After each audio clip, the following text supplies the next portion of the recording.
Hello दोस्तों, आप सबका वेलकम आपके अपने यूट्यूब चैनल पर। जिंदगी मिली है तो जनाब कुछ करके दिखाऊंगा। परिस्थितियां खराब हैं तो क्या हुआ, कुछ बन के दिखाऊंगा। तो अपन ने शुरू की थी फोर्थ ग्रेड की मैथ की क्लास। उसी सीरीज में अपन ने नेक्स्ट क्लास शुरू कर रहे हैं। अब जानते हैं चतुर्थानुपाती, यानी कि कोई अनुपात दे रखा है, ए अनुपात बी समानुपात सी अनुपात डी। इसमें क्या होता है, ए बटे बी, यानी कि इन दोनों का अनुपात बराबर होगा आपके इन दोनों के अनुपात में। अब देखो, बाह्य पदों का गुणनफल बराबर होगा मध्य पदों का गुणनफल। तो ए गुणा डी यानी कि इनका मल्टीप्लाई और बराबर सी गुणा बी। अब चतुर्थ अनुपाती निकालेंगे तो कैसे निकाल लेंगे, बी गुणा सी कोई दे रखा है और ए दे रखा है, और ये आपके पास आ जाएगा डी। ठीक है, जो आपको निकालना है। अब ऐसे ही क्या निकालने हैं, तृतीय अनुपाती, यानी कि आपको दो अनुपात देगा, ए अनुपात बी, और तीसरा अनुपात मान लिया अपने पास सी है। ठीक है, अब जब तृतीय अनुपाती देंगे तो उसमें क्या होगा, जो दूसरा पद है, सॉरी इससे पहले एक बात और समझो। अब देखो, ए बटे बी बराबर क्या होता है, सी बटे, अब इसमें चतुर्थ पद दे नहीं रखा तो सी मान लिया। अब सी अपॉन सी क्या हो जाएगा, 1/1। वो ये हो नहीं सकता कि ए अपॉन बी 1/1 नहीं हो सकता। तो क्या करेंगे, जो बी वाला पद है वो डबल रिपीट है, ए अनुपात बी समानुपात बी। ठीक है, तो इसमें तीसरा पद कैसे आ जाएगा,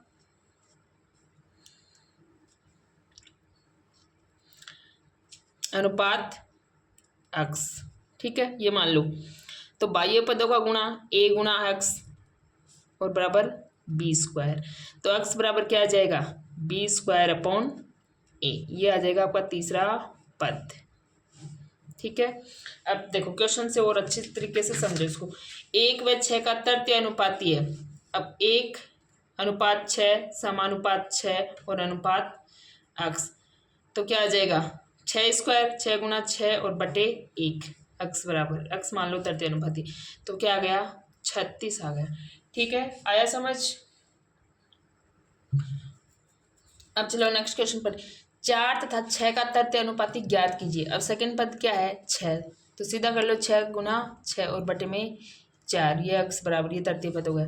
तो 6 से मल्टीप्लाई करोगे तो 36, 36/4 बराबर क्या आ गया, 9 आ गया। ठीक है, अब देखो 12, 15 और 16 का चतुर्थ अनुपाती ज्ञात करना है। तो 12 अनुपात 15 अनुपात 16, यहाँ समानुपात लगेगा, 16 से 16 अनुपात एक्स। अब क्या हो जाएगा, 12 गुणा एक्स और बराबर 15 गुणा 16। तो एक्स बराबर निकाल लेंगे क्या, 15 गुणा 16/12, 4 तिये 12 और 4 चौक 16 और 3 पंजो 15 और 4 पंजो 20। ठीक है, बाह्य पदों का गुणनफल बराबर क्या हो जाएगा, बाह्य पदों का गुणनफल बराबर मध्य पदों का गुणनफल। यही तो होता था चतुर्थानुपात में। अब देखो नेक्स्ट, देखो x² - y² तथा x-y का तृतीय अनुपाती ज्ञात कीजिए, यानी कि दूसरा पद है वो डबल करना है। ठीक है, तो x-y और x-y, ठीक है, ये डबल हो गया।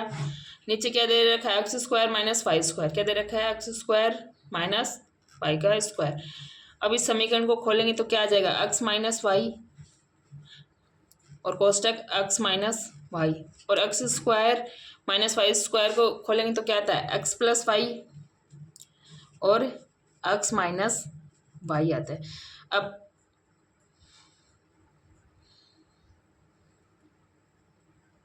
x - y से x - y आपका कैंसिल हो जाएगा। ठीक है, क्या बचेगा राइट आंसर, x - y बटे x + y, ये हो जाएगा आपका राइट आंसर।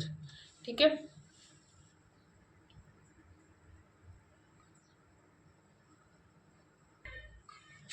नेक्स्ट देखो, ए व बी की आयु का अनुपात दे रखा 3:4। ए अनुपात बी दे रखा इनका 3:4। 6 वर्ष बाद में, यानी कि ए की मान लो 3x है +6 और बी की है आपके 4x और +6। ये अनुपात क्या हो रहा है? 9/11 हो रहा है। तो क्या करेंगे, इनको क्रॉस मल्टीप्लाई करके निकाल लेंगे। एक तरीका तो ये है, एक तरीका और है इसमें। देखो, ए व बी की आयु का अनुपात क्या दे रखा है? 3/4, 6 वर्ष बाद में, ठीक है। तो प्लस कर दो 6 और यहाँ भी प्लस में 6, ठीक है। क्या हो रहा है ये? 9/11। अब देखो लास्ट में जो हो रहा है, जो पहले जो अनुपात दिया उसको उससे गुणा करो, क्रॉस मल्टीप्लाई। अब देखो 11 तिये 33 और 9 चौक 36। अब अंतर कितने का आया? 11 तिये 33 और 9 चौक 36। अंतर कितने का आया? 3 का। और अनुपात है, अनुपात हमेशा कहाँ आएगा?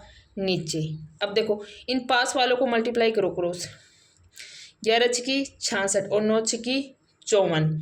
अब 66 और 54 में कितने का अंतर है? 66 को 54 से कम करेंगे तो कितना आ जाएगा? सॉरी, 66 से 54 को कम करेंगे तो कितना आएगा? 12 आएगा ना। क्या आया? 12। अब 3 से काटो 4 बार तो आ गया 4। अब वर्तमान आयु पूछिए तो 3 को 4 से गुणा कर दो। ए की पहला अनुपात क्या था? 3 और 3 गुणा 4 यानी कि 12 वर्ष, 12 साल या वर्ष। और बी की कितनी दे रखी है? 4 दे रखी है और 4 से मल्टीप्लाई कर दो तो क्या आ गई? 16 साल आ गई, ठीक है। अब नेक्स्ट क्वेश्चन पे चलो। ए व बी की आयु का अनुपात दे रखा 5/7, सीधा ही लिख लो अपने तो। और 9 वर्ष पहले ये अनुपात क्या था? 9 वर्ष पहले दिए तो -9 और यहाँ भी -9। बाद में होते तो जुड़ जाते, पहले की दिए तो कम कर दो। और बराबर क्या हो रहा है? 1/2 हो रहा है। वर्तमान आयु निकालनी। अब कर लो क्रॉस मल्टीप्लाई इसको। अब 5 दूना 10 और 7 एकम 7। अंतर कितना आया? 3 का आया। अब पास वालों को करो मल्टीप्लाई क्रॉस। 9 दूना 18 और 9 एकम 9। अंतर कितने का आया? 9 का। इस 3 तिया 9। अब पहले अनुपात कितना दे रखा है? ए का 5, 5 गुना 3 तो आ गया 15। बी का अनुपात कितना दे रखा है? 7 और गुणा 3 बराबर क्या आ गया? 21। ये आ गई इनकी आयु। बहुत सरल सरल क्वेश्चन है, पर ये बिना प्रैक्टिस पेपर में होने का नाम नहीं लेते। ये होगा एसएससी हो रहा था, एसएससी हो रहा था, पर पता नहीं वो कैसे सी हो रहा था, निकलेगा नहीं वो क्वेश्चन आराम से। हो रहा था एसएससी, पर बिना प्रैक्टिस कुछ भी नहीं होता।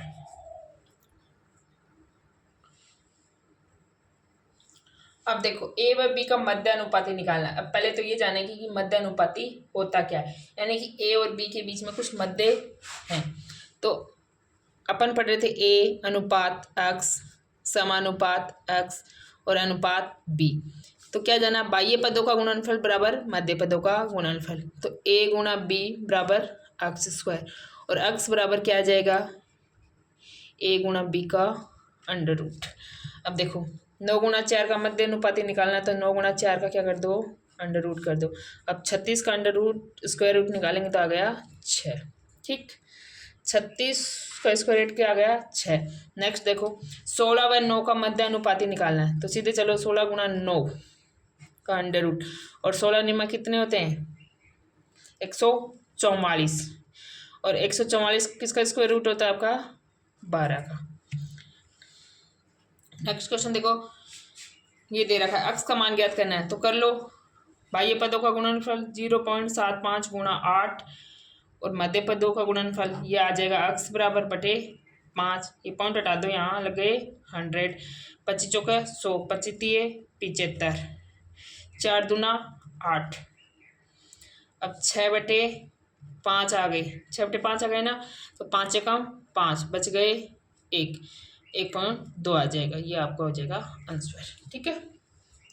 इस प्रकार से इन क्वेश्चनों को करना है। मध्य अनुपाती निकालना है तो ऐसे कर लेना कि जो बीच वाला पद है ना वो डबल हो रहा है, ठीक। फिर इसका स्क्वायर एक निकल जाएगा। अब देखो नेक्स्ट क्वेश्चन। एक बैग में कुल 50 रुपये दे रखे हैं, जो 1 रुपये 50 पैसे और 25 पैसे के सिक्कों के रूप में 1 रुपये है। कीमत क्या है इनकी? 1 रुपया है, 50 पैसे हैं और 25 पैसे हैं। ठीक है, सिक्कों की संख्या का अनुपात दे रखा है 1:2:2। 50 पैसे के सिक्कों की संख्या ज्ञात करो। अब दे रखे हैं आपको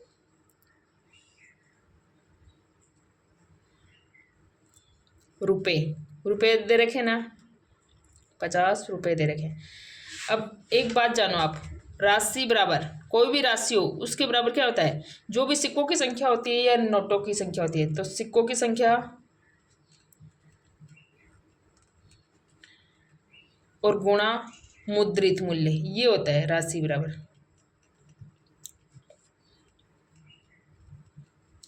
ठीक है, राशि बराबर क्या होता है? सिक्कों की संख्या गुणा मुद्रित मूल्य।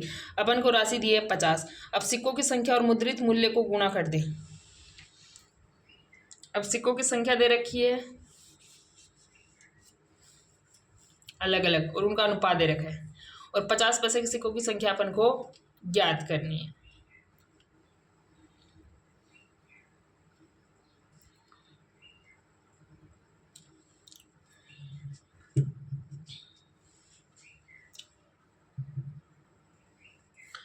अब देखो रुपए दे रखे हैं तो रुपए बनाओ इनको। 1 रुपये का एक सिक्का तो 1 रुपया हो गया, 50 पैसे के 2 सिक्के तो ये भी 1 रुपया बन गया, 25 पैसे के 2 सिक्के तो ये 50 पैसे बन गए। अब टोटल कितना है? 50 रुपये। अपने पास कितने हैं? 2 2.5 रुपये बन रहे हैं।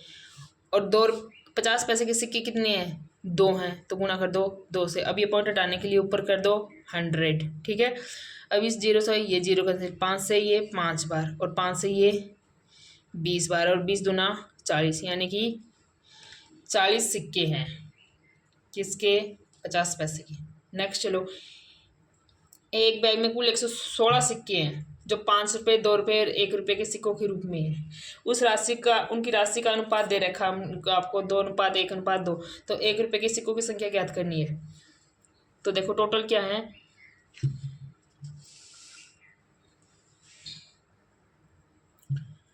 तो देखो कैसे करेंगे इसको। सूत्र पर चलो, राशि बराबर क्या होता है? सिक्कों की संख्या गुणा मुद्रित मूल्य। अब इनको दे क्या रखा है? सिक्कों की संख्या दे रखी है। क्या दे रखा है? सिक्कों की संख्या दे रखी है।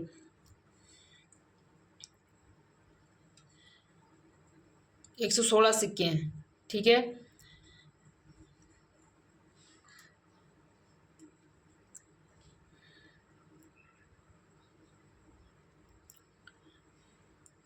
और इनका मुद्रित मूल्य दे रखा है,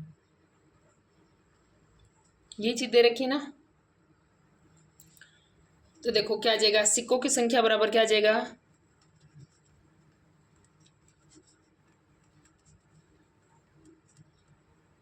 राशि बटे मुद्रित मूल्य। राशि बटे क्या आएगा? मुद्रित मूल्य।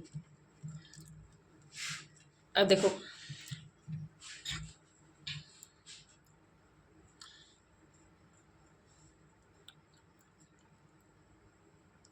राशि कितनी है आपकी? 5 है और 2 है, सॉरी ये अनुपात, राशि का अनुपात तो ये है। राशि क्या है? ये, तो 2 और 1 और 2। अब इनका मुद्रित मूल्य क्या है? बटे 5 बटे 2 और बटे 1। इनका एलसीएम लेंगे तो क्या आएगा?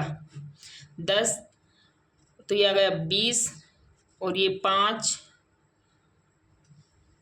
सॉरी ये 4 आएगा, तो ये आ गए आपके 4, ये 5 और ये 20।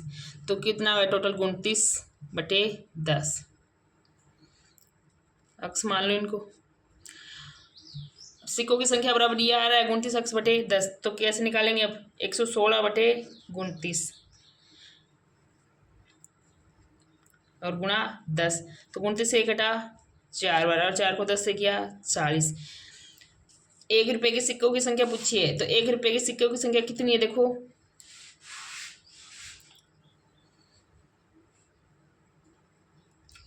20 है ना।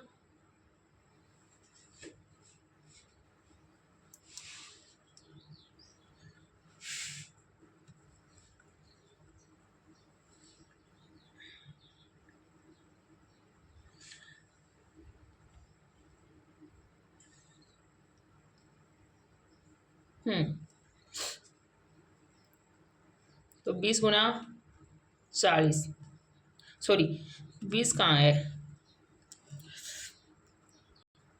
हाँ, तो 1 रुपये के सिक्के का अनुपात कितना है, 2 है। तो 40 को मल्टीप्लाई कर दो आप 2 से, तो कितने आ गए 1 रुपये के सिक्के, 80। क्या करना है, राशि बराबर होता है, कोई भी राशि होती है अपने पास, उसमें ये देखते हैं अपने पास 10 के 5 नोट हैं। 5 नोट क्या है, मतलब मुद्रित मूल्य है 5 लिखा है, 10 के मतलब एक नोट पर 10 लिखा है और उसके 5 नोट है, तो मुद्रित मूल्य 10 हो गया। नोटों की संख्या, सिक्कों की संख्या कितनी है, 5 है, बराबर क्या हो जाएगा, राशि। अब इसमें देखो 116 सिक्के हैं, ठीक है, इनके सिक्के हैं 5 का, 2 का और 1 का है, और राशि का अनुपात दे रखा है, ठीक है। अब अपने को क्या दे रखा है, सिक्कों की संख्या दे रखी है और राशि का अनुपात दे रखा है, और 1 रुपये के सिक्कों की संख्या निकालनी है। तो जो सिक्कों की संख्या दे रखी है, सिक्कों की संख्या बराबर क्या हो जाएगा, राशि बटे मुद्रित मूल्य। अब राशि के किस किस की दे रखी है,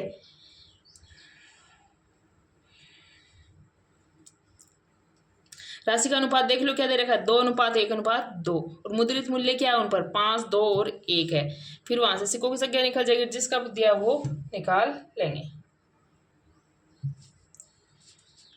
अब चलो देखो नेक्स्ट क्वेश्चन पर, एक बैग में कुल 1230 रुपये, यानी कि अपन को रुपये दे रखे हैं, कितने हैं, 1230 हैं, जो 5 रुपये, 2 रुपये, 1 रुपये के सिक्कों के रूप में 5 रुपये हैं, 2 रुपये हैं और 1 रुपये हैं। यदि सिक्कों की संख्या का अनुपात दे रखा है, सिक्कों की संख्या का अनुपात क्या है, 4:6:9 है। तो 5 रुपये के सिक्कों की संख्या ज्ञात करो। अब देखो 5 रुपये के 4 सिक्के हैं, तो आपके पास कितने रुपये बन गए, 20। 2 रुपये के 6 सिक्के तो 12 रुपये हो गए, क्योंकि अपने को रुपये दे रखे हैं तो रुपये में ही बदलना है। सिक्के होते तो सिक्कों में रखो, पैसे हैं तो पैसे में रखो। 1 रुपये के 9 सिक्के हैं तो 9। अब इनको जोड़ो, क्या हो गए टोटल, 41। तो 1230 बटे 41 और गुणा कर दो। 5 रुपये के सिक्के कितने हैं, 4 ही तो सिक्के हैं, तभी 20 रुपये बन रहे हैं। तो ये गया आपका 3 बार, 30 बार, और 30 को 4 से किया तो 120, ठीक है। अब चलो नेक्स्ट क्वेश्चन पर, ये तो हो गया। देखो एक थैली में 1 रुपये 50 पैसे और 10 पैसे के सिक्कों का अनुपात दे रखा है, 1 रुपये 50 पैसे और 10 पैसे, सिक्कों का अनुपात दे रखा है कितना, 3:4:10। इनका मूल्य दिया है टोटल 102, यानी कि 102 रुपये। 10 पैसे के सिक्के कितने हैं, अब 102 रुपये बन रहे हैं, तो इनको क्या करो, रुपये में बदल लो। 1 रुपये के 3 सिक्के हैं तो ये क्या हो गए आपके पास, 3 रुपये हो गए। 50 पैसे के 4 सिक्के हैं तो ये 2 रुपये बन गए। 10 पैसे के 10 सिक्के हैं तो 1 रुपया बन गया। टोटल कितने हो गए, 6 रुपये बन गए। और 10 पैसे के सिक्कों की संख्या कितनी है, 10 है, तो मल्टीप्लाई कर दो 10 से। 6 से कितनी बार गएगा, 17 बार, और 17 को 10 से करोगे तो 170 सिक्के हैं, ठीक है। आया समझ। नेक्स्ट, एक बैग में 1 रुपये 50 पैसे व 25 पैसे के सिक्के इस अनुपात में है। 1 रुपया है, ये 50 पैसे हैं और ये 25 पैसे हैं। इनका अनुपात कर लो 2:3:4 के, जिनका कुल मूल्य 180 है। अब मूल्य है तो इनको भी रुपये में बदलो, 2 रुपये हो गए, ये 1.5 रुपया बन गया आपका, और ये 1 रुपया बन गया, ठीक है। 180, कुल मूल्य 180, यहाँ कितने हो गए, ये 4.5 रुपये, 4.5, और गुणा 50 पैसे के सिक्के कितने हैं, 50 पैसे के सिक्के हैं आपके पास 3, गुणा 3। अब ये पॉइंट हटाओ, यहाँ से लगे 10। अब 45 से कटेगा 4 बार, 45 चौका 180, अब 4 12, और इसको 10 से मल्टीप्लाई किया 120। क्या गया आपका राइट आंसर, 120, ठीक है। अब चलो नेक्स्ट क्वेश्चन चलते हैं। अब देखो नेक्स्ट क्वेश्चन, किसी बॉक्स में केवल 1 रुपये व 50 पैसे के कुल 244 सिक्के हैं, ठीक है। यदि उनकी संख्या का अनुपात 13:11 हो तो 1 रुपये वाले सिक्कों की संख्या निकालनी है। अब 240 टोटल है और अनुपात का योग क्या कर देंगे, जोड़ देंगे तो ये हो गया 24, और 1 रुपये वाले सिक्कों की संख्या कितनी है, गुणा 13, तो ये गया 10 से, और इसको मल्टीप्लाई किया तो क्या है आपका 130, ये हो जाएगा आपका राइट आंसर। यदि 378 सिक्के हैं, 1 रुपये 50 पैसे और 25 पैसे, 1 रुपया है, 50 पैसे हैं और 25 पैसे हैं, इनके मूल्यों का अनुपात ये है 13:11:7, ठीक है। तो 50 पैसे वाले सिक्कों की संख्या ज्ञात करो। अब 1 रुपये कितने सिक्के हैं कि वो 13 रुपये बन जाएं, तो 13 रुपये हो गए, 13 सिक्के हो गए। अब 50 पैसे कितने सिक्के हैं कि 11 रुपये बन जाएं, तो 22 सिक्के हो गए। और 25 पैसे कितने सिक्के हैं कि 7 रुपये बन जाएं, तो 7 चौका 28, यानी कि 1 रुपये में 25 पैसे को 4 बार जोड़ना पड़ता है, कि 100 पैसे होते हैं ना, तो 28 हो गए। अब देखो 378 हो रहे हैं, और 50 पैसे के सिक्के कितने हैं 22, तो गुणा 22, और टोटल कितना हो रहा है 50, 60 और 63 हो रहा है ना, तो 3 से काट दो, 3 दूना 6 और 3 एकम 3, 3 एकम 3, 3 दूना 6 और 3 छिकी 18, और 21 छिकी 126, और 22 छिकी 21, सॉरी 22 66 22 88 22 छिकी 132, क्या आ जाएगा 132। नेक्स्ट, एक बैग में 1 रुपये 50 पैसे और 25 पैसे के सिक्के हैं एवं उनकी कीमत का अनुपात 30, 11 और 7 है। कुल 480 सिक्के हैं, तो 25 पैसे के सिक्के कितने होंगे, निकाल लो। 1 रुपये 50 पैसे और 25 पैसे, ठीक है। कीमत का अनुपात दिया है 30, 11 और 7, ठीक है, ये अनुपात लगा लो, ठीक। अब 30 रुपये बन रहे हैं तो 1 रुपये के 30 सिक्के होंगे, 11 रुपये बन रहे हैं तो 22 सिक्के होंगे, और 7 रुपये बन रहे हैं तो 28 होंगे, ठीक है। अब जोड़ लो इनको, ये कितने हो रहे हैं 50, 50 और 30 80, तो टोटल सिक्के कितने हैं 480, और यहाँ सिक्के कितने हैं 80, और सिक्के किसके चाहिए 25 पैसे के, 25 पैसे के सिक्के कितने 28, तो मल्टीप्लाई कर दो 28, दो 8 छिका 48, और 28 को 6 से गुणा करेंगे तो 6 8 48, और 6 दूनी 12, 12 और 4 16, 168, ये होगा आपका राइट आंसर, ठीक है। आए समझ क्वेश्चन सिक्कों वाले।